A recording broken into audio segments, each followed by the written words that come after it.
Hi, my name's Eddie and I'm the Head of Health and Wellbeing here at Blackburn Rovers Community Trust. Today we have George from Royal Blackburn Hospital with us to help support health messaging as part of the hub.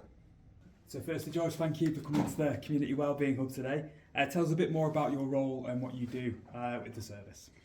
So I'm an emergency medicine consultant, so I work in the emergency department at Royal Blackburn Hospital. I'm also the clinical lead for that service, so I help to run the service and take things forward. Fantastic. We're just going to go through a few questions of why this messaging is so important as part of our Community Wellbeing Hub. So firstly, what would you say is the most important thing or things people can do to keep themselves fit and well? So it's really important things such as vaccinations, and people are often offered vaccinations and they don't attend to have those done. It's important that you take up the opportunity to have your vaccinations done, so COVID vaccines, flu vaccines. Important as well, children get vaccinated. Often some of them are not done with needles. People are worried about it being done with a needle.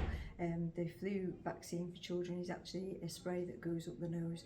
Really important for children because they often spend lots of time with vulnerable adults such as their grandparents, and although children don't get unwell from things such as flu, grandparents do get really unwell, and the take-up of vaccinations has dropped off since COVID for children, so things such as rubella, measles, mumps, that's dropped off. We need to get those numbers back up to where they were before. Lots of our patients live with chronic health problems, and you need to be in control of your health. Really important as the patient, you know what to do if you become unwell. So if you're in control, then you're more likely to do something when you get poorly. Lots of advice is available from that, from your GP. They often run nurse-led clinics for asthma, diabetes, and you can go along and get advice about what to do. And that means you don't get into extremis and you don't end up using one of our services such as the accident and emergency department. Pharmacies are really helpful. They can help you with things such as what to have at home.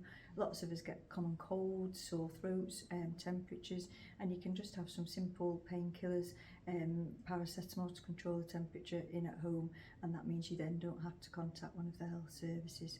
Also, the NHS runs amazing screening services. Really important to pick up serious illnesses such as cancer as early as possible.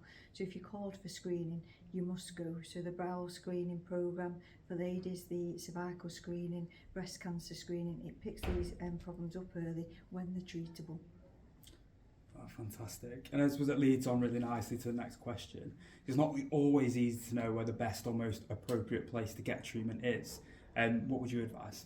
So there's lots of help out there. You don't even have to leave your own home to get that help. So as an example, 111 is readily available 24 hours a day, 365 days a year. It's available by phone, it's available online. They can give you advice and you don't even need to then go and speak to anybody else. But they can also give you advice about who you need to be seen by if that's what's required. So they can give appointments now in some GP practices. They can advise people when to attend the emergency department or when to attend one of our urgent treatment centres, and they can tell you a time to attend even, so that we know you're coming and then you're less likely to have to wait a long time. Also, the NHS runs its own website, and there's lots of helpful information on there, lots of guides to common conditions, there's lots of symptom finders, lots of help about who you should speak to. Pharmacies are amazing. Lots of them now run consultation services. The advantage of those is you don't need an appointment, you can just walk in for that service, and they can help with minor illnesses and minor injuries. There is 2 local run minor injury services, one at Rosendale, one at Accrington. Both of those mean you don't need to attend the emergency department or urgent treatment centre. It's also important, I think, people have the impression that when you're unwell, you need to be seen by a doctor. That's not true anymore. I work alongside many practitioners who are not doctors, who are fully able to see, assess and treat patients.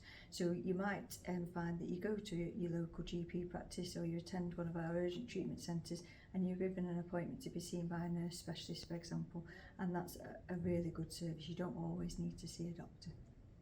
Fantastic. And have you got a final message for people? So what would be the headline message to take away? So I think it's really important that if you feel unwell, you get help early and you use the resources that we've mentioned, such as the NHS website 111, online or by the telephone, so that you can get early treatment. But the other thing that I'd like to stress is for people to not miss appointments. if you've been given an appointment, please do attend, or let us know if you no longer need the appointment, because it does cost the NHS a lot of money, missed appointments, but more importantly, there might be somebody out there who really needs that appointment and you're stopping them from having it.